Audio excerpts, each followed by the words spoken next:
Greetings to you, my dear friend. I hope today has been just wonderful for you. It really is. And here's what I want to ask you. What do you expect to hear from someone you've lived with? Someone you've been married to for 47 years? Listen, that's half a century. That's longer than I've been alive on this earth. Well, there it is. And what do you expect to hear from them? Well, clearly not a proposal for an open marriage. That's exactly what our hero today heard. And he was in total shock. Not only did he hear that, he came to share some very sad news with his wife and was hoping for support from her side. But instead, he heard a proposal like that. Let's listen to Ray's story. Let's listen, and each of us will draw our own conclusions because our own conclusions are the only right conclusions for each of us. Well then, let's get started. Let me tell you something about waiting rooms. The chairs are always the same color as old mustard. The magazines are always 3 years out of date, and everybody in there is doing the same thing, staring at the floor, pretending they're somewhere else. I sat in that chair for 40 minutes before the nurse called my name, and I spent every one of those minutes thinking about the Coulter construction bid we had going for a school district job in Katy. 40 minutes worrying about concrete footings. Then Dr. Marcus Price walked in, sat down across from me, and the whole world just went sideways. Marcus Price is not a man who strings things along. He's 50-something, keeps a clean desk, speaks like he's reading from a document only he can see. He told me flat out, pancreatic cancer, stage 4, metastatic. He said 6 to 9 months was the honest range. He said we could talk treatment options. There were some, but he wanted me to understand what we were looking at first. I want to tell you I handled that with dignity. I want to say I asked smart questions and took notes. What I actually did was start counting the ceiling tiles. There were 22 of them. Rectangular, drop ceiling, the kind they use in every medical building in America. I counted them twice. I'm 67 years old. I've been building things in Texas since I was 22. Started Coulter Construction with $3,000 and a truck I borrowed from my father-in-law. Back when he still liked me. Back when Dottie and I were just two young idiots in love. Over the years, we built the company up to about 40 employees, mostly commercial work, some residential. We survived recessions, a busted housing market, and in 2017, Hurricane Harvey took the roof clean off our main warehouse on the west side. I stood in ankle-deep water looking at $160,000 worth of equipment, and I thought, this is the worst day of my life. I was wrong about that, as it turns out. Dr. Price kept talking. I kept hearing him in pieces, like a radio station you're driving away from. Words like palliative and aggressive and realistic expectations. I nodded in the right places. I signed something. I took a pamphlet. Then I walked out to the parking lot, got into my Ford F-250, and sat there with the engine off. The phone was in my hand before I even thought about it. 47 years of reaching for the phone and hearing Dottie's voice on the other end. She's the one I called when the Harvey roof went. She's the one I called when our son Tyler got into a fender bender in 2003. She's been the first call for so long, I don't even think about it anymore. It's just a reflex, like breathing. But I put the phone down. This wasn't a phone call. This was the kind of thing you say to somebody's face, with your hands on the table, looking them in the eye. I pictured how it would go. Pulling into the driveway of the house we'd lived in for 31 years. Her coming to the door, reading something in my face before I even spoke. The two of us sitting on the back porch with sweet tea, talking until the sun went down behind the neighbor's fence. Maybe crying a little. Dottie was never the type to fall apart, but she'd cry at this, and that was okay. I'd be there for it. We'd been there for everything else. 47 years is not just a number. That's a whole construction project. Dug foundation, frame up, finished walls, roof tight. Something you built together, something that stands on its own.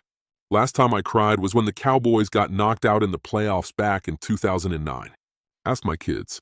Tyler actually filmed it. I put the truck in reverse and drove home. Dottie's car was in the driveway. I noticed she'd parked differently than usual, backed in, which she never does. Small thing. I filed it away without knowing why. I walked into the kitchen, and she was standing by the counter in her good blouse. The blue one she wears for church and dinners and occasions. Hair done. Not the Dottie who wears sweatpants on a Tuesday afternoon. This was the Dottie who had something to say. For 1 second I thought, she knows. She got a phone call. The doctor's office reached her somehow. She's been waiting here all day and she's dressed up because she wants to be strong for me. That's so completely like her that I almost smiled. We sat down at the kitchen table. The table we'd had for 20-some years, the one that still had a water stain on the corner from when Tyler was doing a science project in 2001. I put the pamphlet in my jacket pocket. I opened my mouth. She spoke first. She told me she had been doing a lot of reading. She mentioned a therapist, someone named Dr. Greenwald, a name I'd never heard once in 47 years of marriage. She said she'd done an online course, something about conscious relationships. She said she'd thought about it deeply, and she'd made a decision. Our marriage was going to be open. I heard those words, and I did what I did in the doctor's office. I went quiet inside and started counting things. The tiles on the backsplash. Blue and white, a pattern we picked out together in 1993 at a tile place off I-10. She kept talking. She said she had already met someone. His name was Brandon. He was 34 years old. He was a spiritual life coach based out of Austin. Now, I am not a man who throws things. I am not a man who yells. I once had a subcontractor walk off a job mid-pour, and I handled it without raising my voice above a normal conversation level. So I didn't yell. I didn't pick anything up. I just sat there at that table with a stage 4 cancer diagnosis in my jacket pocket and listened to my wife of 47 years explain that she had found a spiritual life coach from Austin named Brandon. She said something about personal growth. She said something about the next chapter of her life. She looked at me with an expression I'd never seen on her before, like she was waiting for me to argue, or maybe hoping I would. I thought about the pamphlet in my pocket. I thought about Dr. Price's clean desk and his plain words. I thought about those 22 ceiling tiles. I didn't tell her. Not that night. There are people who would say I should have. Maybe they're right. But something shut down inside me. Some old survival circuit that I built back when I was a young man with nothing but a borrowed truck and a belief that you don't show your hand until you know what you're holding. I stood up. I said I needed to think. She started to say something else, and I picked up my keys from the counter and walked out the door. I drove 3 miles down the highway to a motel I'd never stayed in and checked into a room that smelled like industrial cleaner and carpet from the 90s. I sat on the edge of the bed. The TV remote was bolted to the nightstand. I came home that day to tell her I was dying. Turns out, the marriage beat me to it. I woke up in that motel room at 5:15 in the morning the way I've woken up every working day of my life, before the alarm, brain already running.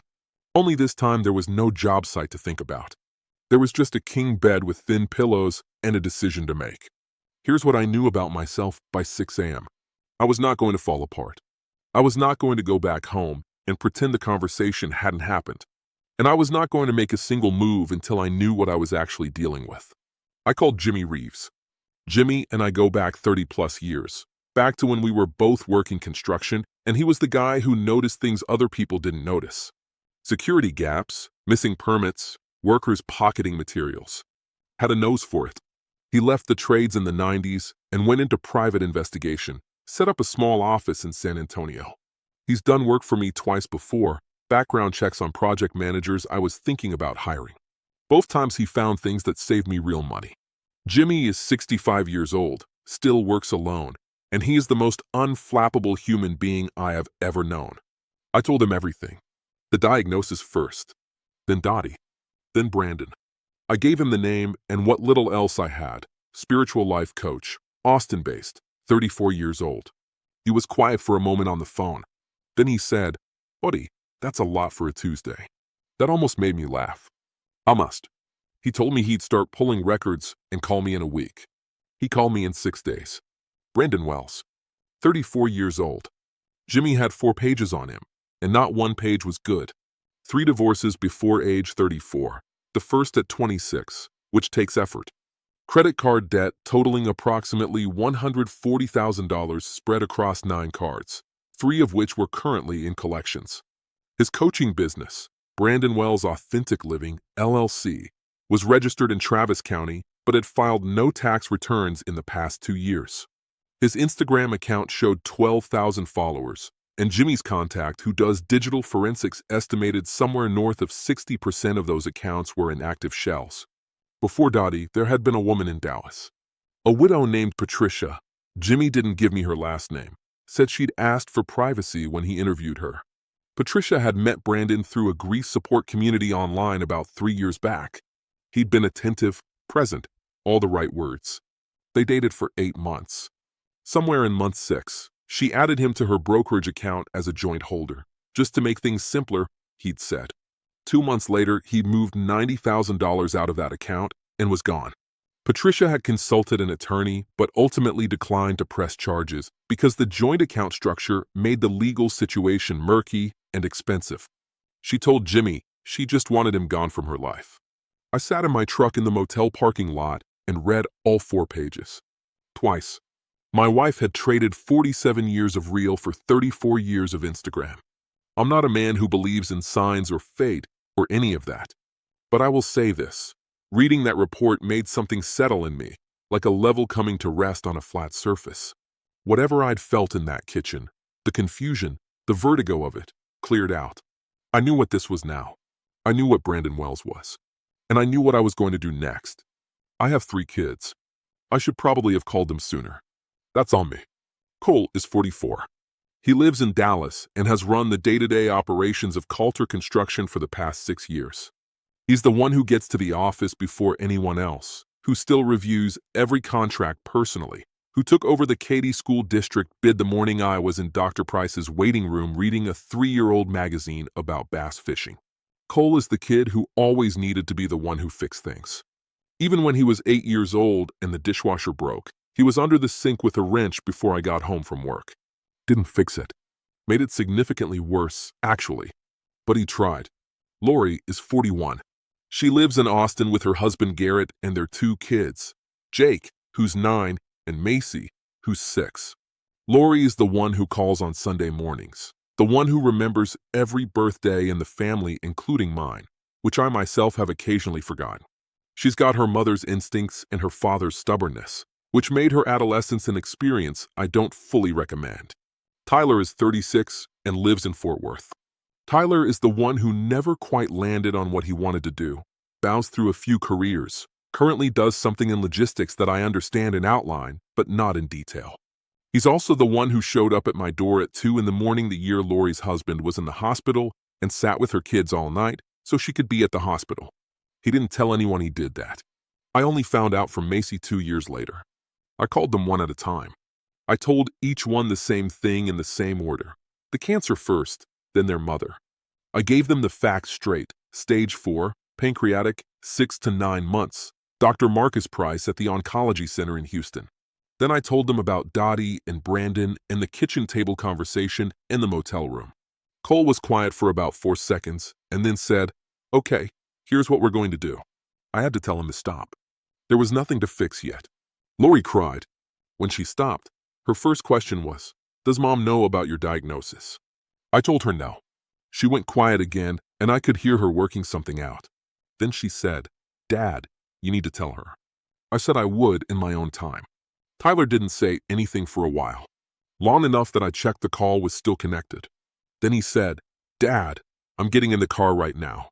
By 7 that evening, all 3 of them were in my motel room. We ordered 2 large pizzas from a place down the road that Tyler found on his phone. I had Diet Coke. Dr. Price had been pretty clear about reducing stress on the pancreas. They had beer. We sat on the 2 beds and the desk chair and we talked. Really talked. Not the kind of talking you do at Thanksgiving where everyone's performing their version of fine. The kind where someone says something real and then someone else does. Cole told me he'd been worried about me for 2 years without saying anything. Said I'd seemed tired in a way that wasn't just age. I didn't know he'd noticed. Tyler told a story about the fishing trip to Lake Sam Rayburn back in 1999 when he dropped the car keys off the dock. He told it like a comedy, all embellishment and timing. By the end of it, even Lori was laughing through what had been tears 10 minutes before. We didn't solve anything that night, but we were all in the same room, which was more than we'd managed in probably 3 years. The pizza was mediocre. The company was not. Texas is a community property state. What that means in plain terms is that anything acquired during a marriage belongs equally to both spouses. Your salary, your savings, the Suburban you bought in 2016, split down the middle if the marriage ends. It doesn't matter whose name is on the account or the title. If you earned it while you were married, it's marital property. That's the baseline. But here's the thing about the baseline. It's just where the conversation starts. Cole found Dan Hargrave. Cole knew someone who knew someone, which is how everything in Texas actually works. Dan Hargrave is a divorce attorney in Houston who has been doing this for 28 years.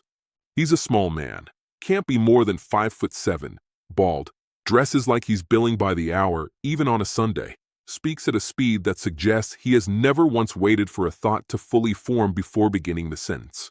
His office was downtown, 22nd floor, a view of the ship channel if you looked left. He sat across from me, and I told him everything while he took notes on a yellow legal pad. He didn't blink at the diagnosis. He didn't react to the branded story. He just wrote things down and occasionally asked a date or a number. When I was done, he flipped back through his notes and said, "Tell me about the company."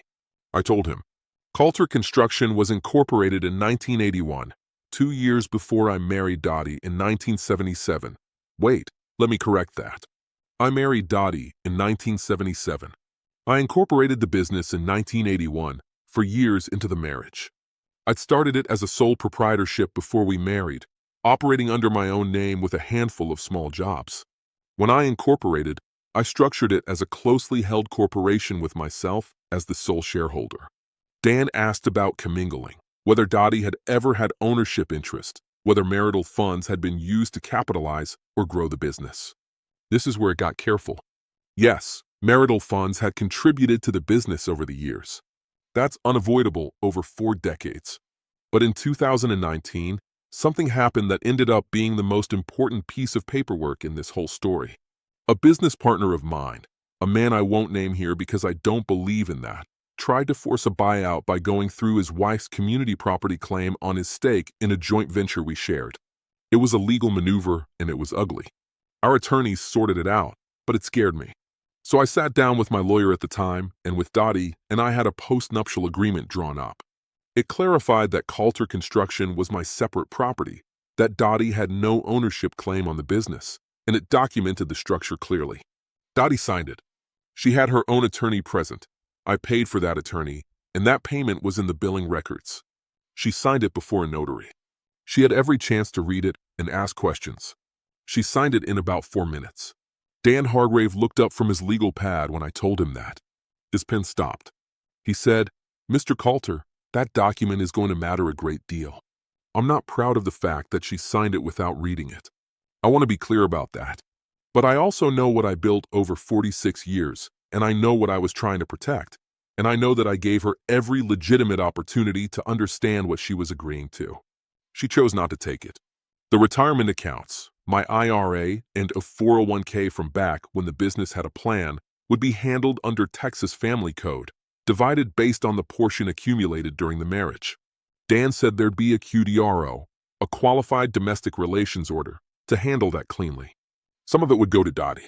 That was fair, and I wasn't going to fight it. The house was marital property.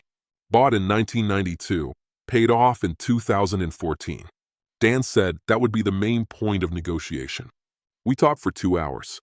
When I stood up to leave, Dan Hargrave looked at me and said, "Most of my clients in situations like yours are angry or they're scared. You're neither. That's going to help you." I said, "I'm 67 years old with a terminal diagnosis and a clear conscience. There's nothing left to be scared of." I meant it when I said it. Mostly. Ray just hit some kind of jackpot in reverse. First, he heard a diagnosis that would make anyone's blood run cold. It's basically the same as a death sentence. Look, I have, or rather, I had, many friends who were diagnosed with stage 4 cancer. Listen, it'd be one thing if it were stage 1, 2, or 3. But stage 4, when it's metastasized to all the organs, that's a truly terrifying thing. And so after hearing this, he goes home wanting some support from the person he loves. Or so he thought. After all, 47 years is a lifetime, as I said before. He wants to hear it, but then fate just drops another file on his desk, like it's mocking him. And his wife, well, it's probably not fate, but his wife, whom he loved. And then just she tells him that she finally wants to try an open marriage. And with whom? Some guy named Brandon, this spiritual teacher. And basically, he's gonna grow spiritually on someone else's dime. But Ray is a man of the old school. He's old school. And I hope that he'll teach these scammers a good lesson. Let's listen and see what happens next. Dan Hargrave filed the petition for divorce on a Thursday morning. Harris County, Texas. Case number stamped.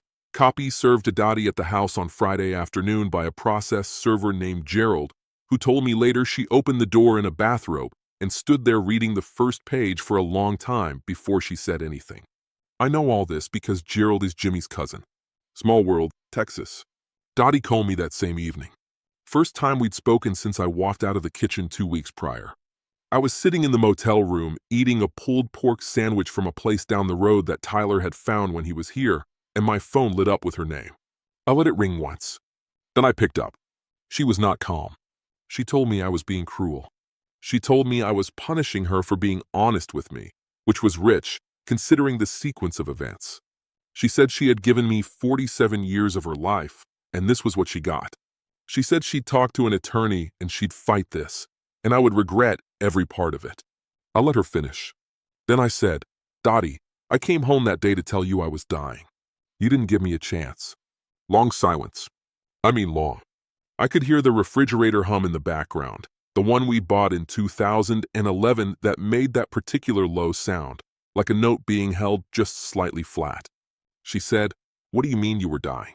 So I told her, pancreatic cancer, stage 4, metastatic. Dr. Marcus Price, Oncology Center in Houston. 6 to 9 months, probably. I told her straight because she had a right to know and because I am not built for theatrics. She started crying. Not the composed Dottie crying I'd seen over 47 years, the kind where she keeps her voice level and just has wet eyes. This was different. She said she was so sorry. She said if she'd known, I cut her off gently. I said, I know you're sorry. I believe that. But Dottie, what you told me at that table was not a reaction to what you found out that night. You had that planned. The blouse, the hair, the therapist you'd already seen. That was weeks in the making. She didn't argue that point. She said she would call Brandon, she would end it, she would do whatever I needed. I said, I know you mean that. And I think if things were different I might let you try. But I've got maybe 6 months, and I am not spending 1 week of those 6 months wondering what happens next time you get scared. She cried more. I sat on the edge of the motel bed, and I listened to her cry, and I felt something go very quiet inside me. Not cold, just settled.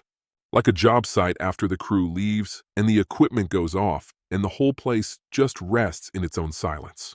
I told her the papers would stay filed. I told her Dan Hargrave would be in touch with her attorney. I told her I hoped she would make good decisions going forward. Then I finished my pulled pork sandwich. Dottie hired an attorney named Karen Bodley. Cole found out through his contact at the title company, another one of those Texas information chains that run on golf and barbecue. Karen Bodley was competent, downtown Houston, had done plenty of high-asset divorce work. She was not a pushover. Karen spent the better part of a week going through what Dan Hargrave had already documented: the company structure, the post-nuptial agreement, the retirement accounts, the house. When she finished, she told Dottie what any honest attorney would tell a client in that position. The post-nuptial was valid. It had been executed properly, with Dottie's own independent counsel present, before a notary, with no evidence of coercion on the record. The company was raised separate property under that agreement. The retirement accounts would be divided, but only the portions accumulated during the marriage, per Texas family code. The house was the one real asset in play. Dottie could fight. It would cost money and time, and the outcome was not going to be dramatically different from what was already on the table. I don't know exactly when Brandon heard this. I imagine it was a phone call. I imagine Dottie called him the way she'd been calling him. Often, probably. And this time she had something different to report. No windfall. No company. No house to cash in. Just a woman in her mid-60s with $80,000 in a checking account She'd saved herself and a car and a whole lot of feelings. His Instagram told the story faster than anything else. I know this because Tyler was monitoring it. Tyler was not asked to monitor it. He just started doing it the way he does things, quietly, without announcement, just showing up. The week after Dan filed, Brandon's Instagram went from posts about conscious partnership and the divine masculine to posts about new beginnings and energetic clearing. One post said, "Sometimes the universe calls us to release what no longer serves our highest path." Tyler texted me a screenshot of that one with no words. Just the screenshot. 3 weeks after the filing, Dottie called Lori. She said Brandon had told her he needed some space to work on himself. Said he'd been feeling energetically depleted and needed to focus on his own healing journey. Lori called me right after and told me. She kept her voice neutral, but I could hear the effort it took. Tyler was there with me when I got off the phone with Lori.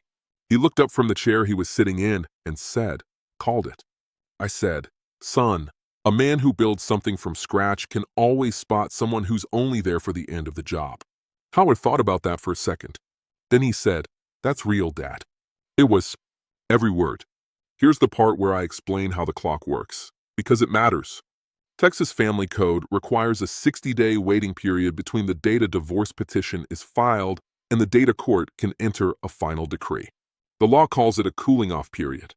The idea is that people make decisions in heat, and the legislature would like you to have 2 months to reconsider. Sensible policy in general. Less sensible when one of the parties has a 6 to 9 month timeline and not a lot of interest in cooling off. Dan Hargrave filed a motion to waive the 60-day waiting period. The grounds were my terminal diagnosis, documented by Dr. Price in a letter that Dan attached to the motion. This is a recognized basis for expedited proceedings in Texas courts. It's not common, but it's not unheard of. The court has discretion to grant it. Judge Pauline Huffman of the 311th District Court in Harris County granted the motion. I never met Judge Huffman in person. Dan appeared for me. But I read the order, and she was precise about it. Granted on humanitarian grounds. Hearing set for 3 weeks out. Both parties to have counsel present. Short and clean, the way good legal writing should be. Dottie appeared at the hearing. I did too, though I didn't have to. Dan said I didn't need to be there. He could handle it. I told him I'd be there. Not for drama. Just because I'd started this and I was going to finish it. She looked tired. That's all I'll say about how she looked. Karen Bodley made one final run at the postnuptial agreement. Her argument was duress, that in 2019, when Dottie signed the agreement, she had been under pressure from me and hadn't fully understood what she was signing. It was her best available argument, and she made it professionally. Dan took it apart piece by piece. He entered into the record the name and bar number of the independent attorney Dottie had used when she signed, the invoice showing I'd paid that attorney's fees, the notarization certificate, and a signed acknowledgement in the agreement itself stating that Dottie had had the opportunity to review the document with independent counsel and understood its terms. That acknowledgement was the thing. Karen had no answer for it. The judge found the post-nuptial agreement valid and enforceable. The divorce was granted. Dottie received her personal belongings, her vehicle, a 2021 Lexus, and $82,000 from the joint checking account, which was the amount she had personally deposited into that account over the years, traceable through bank records Dan had already pulled. There. That money was hers. She'd put it there. She should have it. The house, the company, the investment accounts, and the retirement accounts, handled by QDRO where applicable, went into the estate structure Dan and I had already set up. I'll get to that in a later chapter. We were done by 11:15 in the morning. Dan and I went to lunch at a diner 2 blocks from the courthouse. I had eggs and toast. He had a Reuben. He told me I'd handled the whole thing well. I said, "Dan, I had good paperwork and an honest judge." That's all it was. He shook his head and said, "You'd be surprised how rare both of those are in the same room." The house felt different when I moved back in. Same furniture, same floors, same water stain ring on the coffee table from years of iced tea glasses. But different in the way a job site feels different once the project changes hands. The bones are the same. You're just the only one walking through it now. Cole and Tyler drove down from Dallas and Fort Worth that first weekend and helped me sort through things. We were practical about it. Lori had offered to come, but she had Macy home sick with an ear infection, so she stayed put. The boys moved some furniture around, put some things in storage, made the place feel like mine instead of ours. It took most of Saturday and a good part of Sunday. Then I got out the list. I'd been making it in my head for 2 weeks, everything I'd put off for someday. Someday when the business slowed down. Someday when the kids were older. Someday when there was more time. I'm 67 years old with a 6-month window, and I have arrived at the world's most expensive lesson about the word someday. First thing on the list, New Orleans.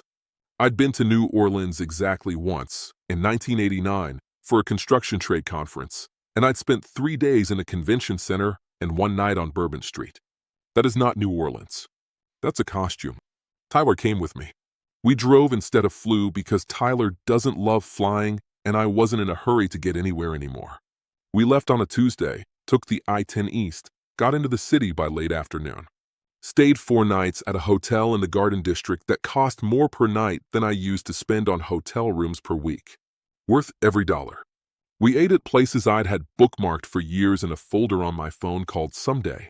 I wish I was joking about that, but I am not. One dinner was just bread, cheese, a bottle of wine, and a 2-hour conversation with Tyler about what he actually wanted to do with his life. He didn't have a full answer. But he talked, really talked, and I listened, and that was worth the drive alone. I ordered bourbon I'd always called a waste of money. I don't regret a single pour. When I got back, Cole and I went to an Astros game. Good seats, third baseline, close enough to see the fielders' faces. It was a weeknight, warm, the stadium half full in that relaxed way you only get in the middle of the regular season.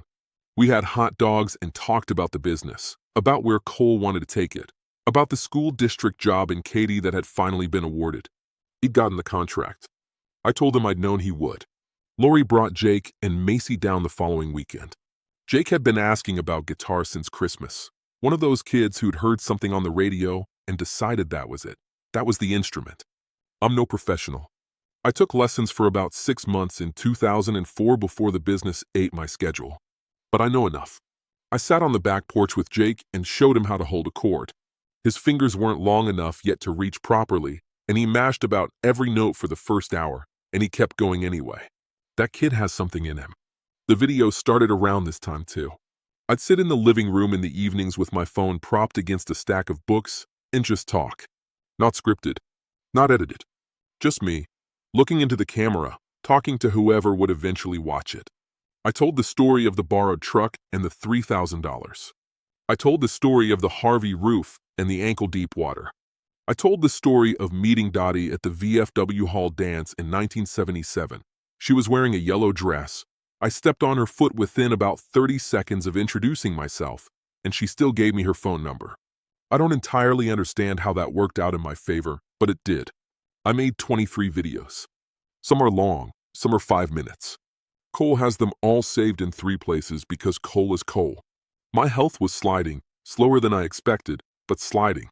I needed more rest than I'd ever needed in my life. Some mornings I stayed in bed until 8 o'clock, which in 67 years of getting up before 6 was genuinely disorienting. Some days I felt like myself. Others I felt like myself at a distance, like watching a replay of a game you already know the outcome of. But here's the thing, I was present for all of it. Every bad day and every good one. I wasn't numbed out or medicated into a fog or spending energy pretending things were fine. Things were what they were, and I was in them. That's more than most people get. I knew it then. I know it now. 2 months after the divorce was finalized, my phone rang on a Wednesday afternoon. I was on the back porch in a lawn chair, watching a squirrel work through a series of increasingly ambitious attempts to get into the bird feeder I'd put up for Macy. I'd bought that feeder with Macy specifically in mind. She'd asked for one on the last visit, and this squirrel had apparently accepted it as a personal challenge. The phone lit up. Dottie. I picked up. She didn't start with accusations. She didn't come in with a list. She just said, "Ray, I'm sorry. I don't know what I was thinking." No preamble. No setup. Just that. I stayed where I was in the lawn chair. The squirrel had made it onto the base of the feeder and was hanging sideways, very pleased with himself. I said, "Dottie, I know you're sorry. I believe you mean it." She said, "I keep trying to explain it to myself, and I can't. I think I got I don't know what I got. Scared. Stupid. I said, you got scared. We both got old, and you got scared first. That's not nothing. That's actually something I understand, even if I didn't handle the landing of it well. She didn't say anything for a moment. Then she asked, quietly, how I was feeling. Not about the divorce. About the cancer. I told her the truth. Weaker than a month ago. Still clear in the head. Still mostly mobile. Still on my feet most days. Dr. Price had adjusted some things. The trajectory was what it was. She cried again. This time it was quieter. More like something leaking than something breaking. I learned some things during that call. Brandon was gone, completely. Had not returned her last 3 calls. His Instagram had gone private, which Tyler told me later usually means someone is starting the same playbook somewhere new. She'd reached out to Karen Bodley about whether she had any legal recourse, and Karen had told her honestly, probably not, given the joint account structure, and the cost of pursuing it would likely exceed any realistic recovery. She was alone in the house she'd rented. She felt, in her word, foolish. I said, you're not a fool. You made a bad call. People make bad calls. You made yours at a particularly visible moment, that's all. She said, I threw away 47 years. I said, you didn't throw it away. It's still there. It's just not something I can live inside anymore. That's different. We talked for probably 40 minutes. I don't think either of us planned for it to go that long. By the end, her voice was calmer. I told her to let Lori be there for her. Lori had called me the week before to tell me she'd reached out to her mother, and I told her to follow her own instincts on that. Dottie said she would. I wished her well. I meant it. I put the phone down on the armrest of the lawn chair and looked out at the yard. The squirrel had gotten the bird feeder open. Seeds all over the porch boards. 6 months ago, that would have annoyed me. I sat there and watched him eat and thought, good for you, buddy. You worked for that. Then I went inside and cried for a while. Not long, but real. 47 years is a long time to build something. Even when the building goes wrong, you mourn the building. That's just what you do. Yeah. Listen, I was really amused by the moment when Ray's wife accuses him of cruelty. I mean, accusing a person of cruelty after you've told him you want an open marriage. The man came to you hoping for some support in the face of death, only to hear a proposal for an open marriage. It's just, I don't know, like kicking a man when he's down. Actually, an open marriage, I think it shouldn't even exist in nature. An open marriage is just a piece of crap wrapped in a shiny new wrapper. It's just another form of self-deception. I don't know who agrees to this kind of thing. I don't know. And then there's this spiritual coach, Brandon, who's used to growing spiritually at other people's expense. You know what I mean, right? He doesn't evoke anything but a smirk for me. Of course, it's very sad that Ray's wife decided to trade 47 years of marriage for an affair with such a shady character. But what can you do? It's not Ray's fault. Shit happens in life, of course. But I like Ray's attitude that he doesn't give up, he starts living his best life. Unfortunately, many of us only start living our best lives when faced with death, when there's nothing left to lose. People live without thinking about the value of their lives, living as if they're immortal. And only when such a tragedy strikes do you start to wonder, did you live right? Did you live your life the right way or not? Yeah, let's keep listening and see. Dan Hargrave referred me to an estate planning attorney named Susan Whitfield. Her office was in the same building as Dan's, 4 floors up, and she had the kind of organized quiet about her that made you feel like everything was already going to be fine before she said a word. She'd done this a long time. She'd done it for people in a hurry before. We met 3 times over 2 weeks. Here's what we built. A revocable living trust, the Coulter Family Trust, to hold the main assets. In Texas, a properly funded living trust lets everything pass to your beneficiaries without going through probate court. Probate is public, slow, and costs money. A trust is private, faster, and cleaner. If you own real property in Texas and you don't have a trust, you are making a gift to the court system and your heirs will feel it. I'm not telling you this to sound smart. I'm telling you because half the people listening right now don't have so much as a basic will. And I know this because I was one of them until I was 53 and Susan's predecessors scared me into it at a Chamber of Commerce lunch. Coulter Construction went to Cole. On paper and in practice, Cole had been running it for 6 years, knew every contract, every subcontractor, every liability. The transfer was structured as a buyout against the trust over time, which gave the other two kids their fair equivalent in other assets rather than a fractional share of a business they didn't work in. Cole knew this was coming. We talked about it for years. He sat across from me in Susan's office and signed his copies and didn't say much, just nodded once in the way he does when something matters to him and he doesn't want to show how much. The house was listed and sold. It moved in 3 weeks. Houston market, good neighborhood, reasonable price. The proceeds went into the trust and were divided equally among Cole, Lori, and Tyler. I didn't need to live in that house anymore. What I needed was to not spend whatever time I had left maintaining a 4-bedroom property by myself. For each grandchild, Jake, Macy, and Tyler's daughter from a relationship years back, a girl named Bree who was 4 years old and lived in Fort Worth with her mother, I funded a 529 education plan. Not a fortune, enough to matter at 18. Bree's mother was surprised when Tyler called her. She called me directly the next day to say thank you, and I told her Bree was a Coulter, and that was all there was to it. I also wrote a check to the cancer support program at the hospital where Dr. Price worked. $150,000.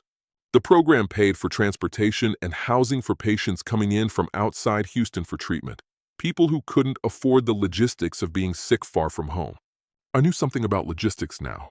It felt like the right place for the money to go. Susan asked me at the end of our last meeting if there was anything else I wanted the trust documents to say. Any personal instructions, any specific wishes. I thought about it.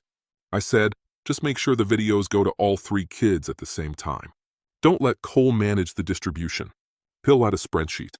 She wrote that down, completely straight-faced. Good attorney.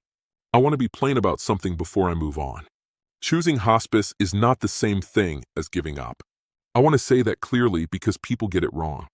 Hospice is a decision to stop chasing a cure that isn't coming and start living whatever time you have left like it actually belongs to you. Dr. Price walked me through it without pressure. He said, we can keep treating, and here is what that looks like. More time in clinics, more side effects, odds that don't change much. Or we can shift to comfort care, and here is what that looks like. Your own schedule, your own bed, your own people around you. I chose my own people. 5 months after Dr. Price sat across from me in that clean office and told me the truth, I was still on my feet. Slower. Lighter. I'd lost about 18 pounds since the diagnosis, which anyone who knew me would tell you I had not been carrying to spare. But my head was clear and my legs still worked, and when Jake called me on a Tuesday night to play a G chord over the phone so I could hear how it sounded, I could hear it fine. The kids organized a family week. Everyone, all at once, Cole and his wife Renata, Lori and Garrett and Jake and Macy, Tyler and Bree, who was 4 and had recently developed strong opinions about the color orange. They all came to the house I was renting, a single-story place with a big backyard, and for 5 days we were just a family. Lori ran the barbecue on the Saturday. Ribs, the way I'd always done them every 4th of July, low and slow, more smoke than hurry. She'd called me 2 weeks before to get the details right, with type, temperature, the dry rub, how long before you add the sauce, and whether you add the sauce at all, which among serious Texas barbecue people is a genuine point of contention. I talked her through every step. She did it without me standing over her, and she did it right. I sat in a lawn chair in the shade and called adjustments when I could see something needed adjusting. More smoke. Lid down. Don't rush the bend test. Tyler was at the grill helping Lori, and at one point I noticed him turn away from the grill and look out at the back fence for a while. He was doing what people do when they don't want anyone to see their face. I watched the fence with him for a moment from across the yard, and then I looked away. He knew I'd seen. That was enough. Bree spent most of Saturday following Macy around with total devotion, the way 4-year-olds attach to 8-year-olds like they're receiving a transmission from the future. Jake found the guitar I'd left leaning against the living room wall and played for about 20 minutes in the corner, not performing, just playing, Working through the cord changes the way you do when you forget there are other people in the room. That kid had it. The real thing. I had one evening with each of my children, just the two of us, after the others went to bed. Cole and I sat on the back porch. I told him, "You've been running that company better than I did for the last 4 years, and you knew it, and you were decent enough not to say so. That's a harder thing to do than people realize." He looked at the yard and said, "I learned from you." I said, "You learned, and then you got better. Don't confuse the two." He didn't argue. That was new. With Lori, I sat in the kitchen. She made decaf, and we talked about the kids, about Garrett, about a job offer she'd been sitting on for 6 months that she hadn't told anyone about. I asked why she hadn't taken it. She said, "I didn't want to be far away this year." I said, "Lori, take the job. Be far away when you need to be and close when it matters. You've been doing both your whole life. You just didn't have a name for it." She cried a little. Then she told me the salary, and I told her that was an insult and she should negotiate, which made her laugh enough to stop crying. Tyler came and found me on the back porch on the last night, after everyone else was down. He sat in the other chair, and we didn't say anything for a while. The yard was quiet except for the sprinklers on a timer at the neighbor's place running at 11 p.m. Like they always did. I said, "You're the most like me, and I know that's been inconvenient." He said, "It has been, yeah?" I said, "You keep waiting for someone to tell you it's okay to go after what you want. Nobody's going to tell you. That's the whole trick. You just go." He nodded at the yard for a bit. Then he said, "I already started. About 6 weeks ago." I said, "Good." That was it. That was the whole conversation. It was enough. Let me tell you what I expected and what I got. I expected something gray. Institutional. The kind of place where the TV in the corner runs daytime talk shows at low volume, and the meals come on trays with plastic lids, and everyone speaks in a particular hushed register that is supposed to be comforting and mostly isn't. I expected to feel warehoused. Meridian House was a single-story facility about 4 miles from the Texas Medical Center, set back from the road behind a line of old live oaks that had no business being that large inside Houston city limits. 14 rooms. Garden in the back. Real garden, not decorative, the kind with actual dirt and things growing in it. The common room had good light in the mornings. The beds were adjustable and comfortable and didn't smell like anything industrial. I moved in on a Monday. Tyler and Cole carried the 2 bags I'd packed, which was all I decided to bring. Some clothes, the guitar, a framed photo from our family trip to the hill country in 2010 where everyone was sunburned and Jake wasn't born yet, and Tyler had a beard he has since admitted was a mistake. The 23 videos were on a thumb drive in my jacket pocket. The nurse assigned to me was named Angela Reyes. She was around 40, efficient without being brisk, and had a sense of humor she deployed in small doses and at exactly the right moments. She found out the first morning that I drank coffee, black, strong, and from that point on there was a cup at my bedside every morning at 7 without my asking. I have stayed in hotels that charged $300 a night and could not manage that level of basic operational competence. The days changed shape at Meridian House.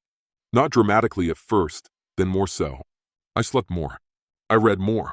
Actually read, not the half-attention reading I'd done for 30 years while thinking about something else. Cole came Tuesdays and Thursdays. Lori came on weekends when she could manage the drive from Austin. Tyler was there most of the week, which I had not asked for and did not complain about. Jake came on a Saturday about 3 weeks in. He brought the guitar, not mine, his own, a second-hand acoustic Lori had found at a music shop in Austin and restaurant. He set up the chair next to my bed and played for about an hour. He'd been practicing. Not to impress me, just because he'd been practicing. The G chord was clean. He'd figured out the transition to C mostly on his own. He kept stopping to correct himself, and I told him to stop stopping. Play through the mistake, don't announce it. He played through the mistake. The drawings from Macy and Bree went up on the wall across from my bed. Macy's were elaborate, whole scenes, labeled, with dialogue bubbles. Bree drew what appeared to be horses, but could also have been tables. It was genuinely unclear. Both kinds were on the wall. Equal space. Angela brought me coffee and occasionally sat in the doorway of my room in the early mornings before the building woke up, and we talked a little. She'd done this work for 11 years. I asked her once why. She said, "Because the work that happens here is real work. Nothing gets deferred. I understood that. I recorded the last video on a Thursday afternoon in early fall, sitting up in the bed with the good morning light still coming through the window. I didn't have notes. I looked at the phone and talked to my kids the way I'd been talking to them their whole lives, directly, without decorating it. I said, I don't know what's on the other side of this. I've thought about it, and I still don't know, and I've made my peace with not knowing. What I know is what's on this side. I know what we built. I know what we got right and what we got wrong. I know how that Saturday barbecue smelled. I know Jake's G-chord and Macy's labeled drawings and Bree's horses or tables. I know Tyler's face at the fence that afternoon. That's what I know, and it was worth every single bit of it. I handed the phone to Angela and asked her to stop the recording. She did. She handed it back. She did not say anything about it. She went and got me a second cup of coffee, which she almost never did. That was the right call. I woke up early. Not the 5:15 early of 47 years of job sites. Something older than that. A quiet that was different from the regular quiet of Meridian House at 3 in the morning. Different from the low hum of the building and Angela's soft steps in the corridor and the live oaks moving outside the window. A different quality of morning. I knew. I lay there for a while. Not afraid. Not particularly at peace either. If I'm being straight with you, it wasn't a movie moment. Wasn't a gentle dissolving. It was more like the stillness before a pour, when everything is positioned and the crew is in place, and there is one beat before everything commits. That kind of stillness. I pressed the call button for Angela. She appeared in 4 minutes, which told me she'd been close. I said, "Call my kids." She looked at me for a moment the way she had looked at me a few times over the past weeks, steady, reading something, and then she nodded and went. Cole made it in an hour and 40 minutes from Dallas. That means he drove 90 miles an hour most of the way, which I did not address. Lori left Austin at 4:30 and was there by 7. Tyler was at Meridian House in under 30 minutes because he'd been staying at a hotel 2 miles away for the past week without telling me. I found that out later. They all made it. Cole sat in the chair on my right and held my right hand. He held it the way he held tools when he was a kid, tight, like something was going to get away from him. Lori pulled the other chair close on the left and held my left hand and didn't say anything for a long time. Just was there with the weight of her that I had known since she was born, and Dottie and I sat in a hospital room not so different from this one and couldn't stop looking at her. Tyler sat at the foot of the bed and started talking. He told the fishing story, the Sam Rayburn story from 1999. He told it the way he'd told it in the motel room that first night. The dock, the keys, the look on his own face when they hit the water, the 4-mile walk to the nearest gas station in the August heat, the tow truck driver who charged them $60 and gave them both a warm soda. He added details I didn't remember and possibly invented. He made Cole and Lori laugh in the specific helpless way that only a story you've heard before can make you laugh, because you can see the next part coming and it's still funny. He made me laugh. Small, quiet, real. A laugh from the chest. When the story ended, the room was quiet again. Angela was in the doorway. The morning light through the window had gone from gray to pale gold the way Houston light does in early fall, slow and sideways. I looked at my 3 kids. I said, I played it straight. I played it honest. And I played it on my own terms. That's all any of us can do. That's the whole job. Cole's hand tightened on mine. Lori put her head down. Tyler looked at the window. I closed my eyes. Angela told them afterward that in 11 years she had not often seen it go that way. That peaceful, that full. She said she hoped they understood how rare it was. They did. I think they did. So that's the story, friend. I got a bad diagnosis, a worse surprise at the kitchen table, and the best 6 months of my life. Every one of those things is true at the same time. Funny how that works. The guy with the Instagram followers is running his next play somewhere. Dottie is still in Houston, doing what people do after a hard season, getting up in the morning, figuring it out. Coulter Construction broke ground on the Katy School District job 2 weeks after I moved into Meridian House. Cole sent me a photo of the crew at the site on day 1. I kept it on my phone. Jake can play 4 chords clean now. That's a foundation. You can build a lot on 4 chords. Now go call your kids. And for the love of God, go write that will. Today. I mean it. Friends, how'd you like the story yet? It all started as if Ray's life had been completely destroyed. A terminal diagnosis, a wife with news about an open marriage. That damn Coach Brandon with the face of a man, he really had that kind of face, just as I had actually imagined in my head, as if he only meditates on other people's money, on other people's assets. It seemed like it was just the end. It only gets worse from here. Next, only death awaits you. Just death, and your hard earned assets will go to some scammers. But it all turned out the opposite way. Ray is a man of the old guard. He's old school, damn it. And the more of a circus there was around him, the more clearly he showed us, the listeners, who the real adult is here, who takes responsibility for their actions, who's really the boss with a capital B. In the end, it wasn't Ray who lost. In the end, everything that was a lie in his life lost. That damn Coach Brandon vanished as soon as he realized that he wouldn't get anything here. Nothing would be left for him, and he should meditate somewhere else. His marriage ended, 40 years of life. Of course, it's a pity, but it's better to throw the lies out of your life so that it can truly become joyful and happy. The house is gone, but he suddenly put his life back together and started living the best version of his life. He settled the inheritance, helped the kids, recorded a farewell video for them, chose not the pre-death fuss, but his own people nearby. And here he just shows us a masterclass on how to act when life treats you this way. Well, although here it's probably not life, but the traitors in his life.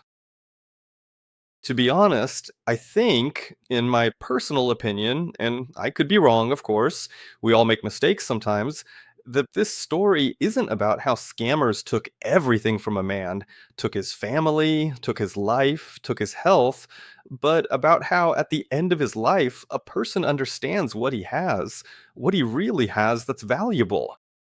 The things he hadn't seen until that moment, the things he hadn't paid attention to. While one coach ran through life with outsourced chakras, he lived more of the real thing in the last few months than many live in their entire lives, in decades. So Ray is not just he's not just another legend to look up to. He's a good example. And I you won't believe it. I felt like just after this story that I listened to with you, I felt like calling my loved ones and just in case writing a will. That's the impression I'm left with, my friends. What do you think? Write about it in the comments. We'll all read and discuss it together. Well, that's all for me. If this is your first time on this channel, then subscribe. I wish you, if you're watching this video in the morning, I wish you the most wonderful and absolutely amazing day. And if you're watching before bed, then sweet dreams to you, my friend. May the force be with you. And subscribe. Bye-bye.